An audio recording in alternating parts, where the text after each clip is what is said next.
السلام علیکم ناظرین، آپ دیکھ رہے ہو میرا یوٹیوب چینل مسلم تاریخ کے ہیروز۔ ناظرین، کہانی ہے معمر قذافی کی پارٹ 2۔ ذوالفقار علی بھٹو صاحب کے دور میں پاکستان نے اپنا جوہری پروگرام شروع کیا تو معمر قذافی نے ہر ممکن امداد کی۔ قذافی کے اقتدار میں آتے ہی لیبیا ایک غریب ملک تھا، لیکن انہوں نے اپنے دور حکومت میں ملک کو صحیح معنوں میں ایک خوشحال ریاست بنا کے دکھایا۔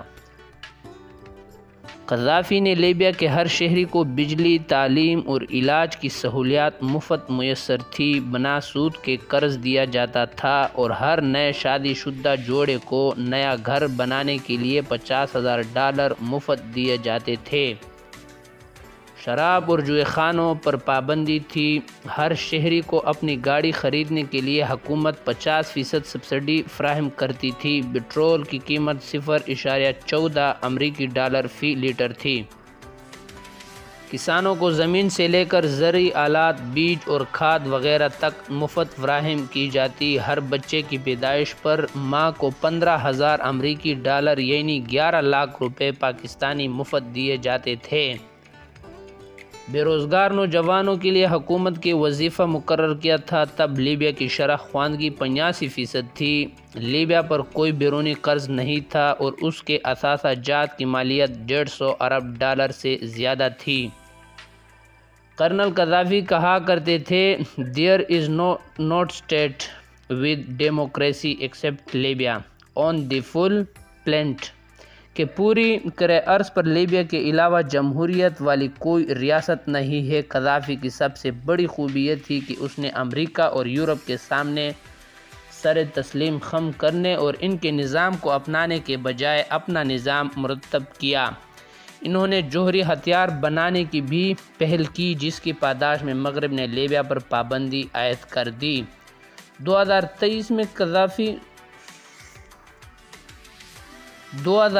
میں قذافی نے امریکہ کے شرطوں کو تسلیم کرتے ہوئے جوہری منصوبہ ختم کر دیا اور مغربی کمپنیوں کو کاروبار کی اجازت دی، لیکن قذافی نے تیل کی خرید و فروخت اپنی شرطوں کے مطابق کی۔ 2006 میں کرنل قذافی نے عراق کی صدر صدام حسین کی پھانسی پر پورے لیبیا میں 3 روزہ قومی سوگ منایا۔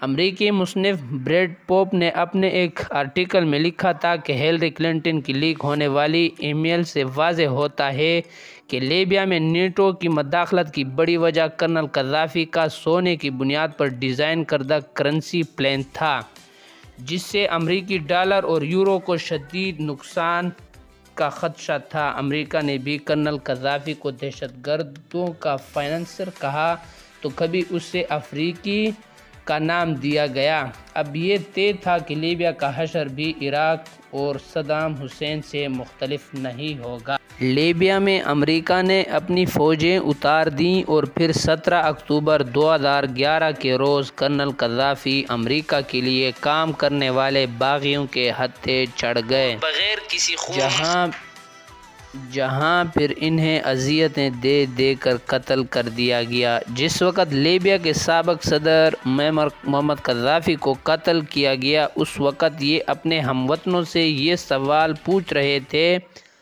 کہ میں نے تمہارا کیا بگاڑا ہے؟ یاد رہے کہ معمر قذافی کے آخری لمحات کی فوٹیج یورپ کے براہ راست کاسٹ کیا تھا۔ یورپ کے میڈیا نے کرنل قذافی مخالف باغی ان کی شہرہ آفاق کتاب سبز کتاب کو چوراہوں پر نظر آتش کرتے اور جشن مناتے نظر آئے۔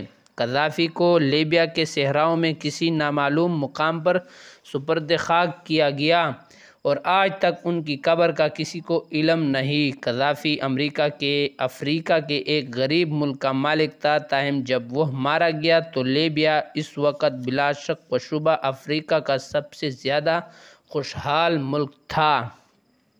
حتیٰ کہ نیدرلینڈ کے مقابلے میں لیبیا سب سے زیادہ خوشحال ملک تھا۔ معمر قذافی کی شہادت کے بعد مغربی میڈیا نے ان کی کردار کشی کرتے ہوئے تمام حدیں پار کر دیں۔ برطانیہ میں کرنل قذافی پر ایک ڈاکومنٹری بنائی گئی۔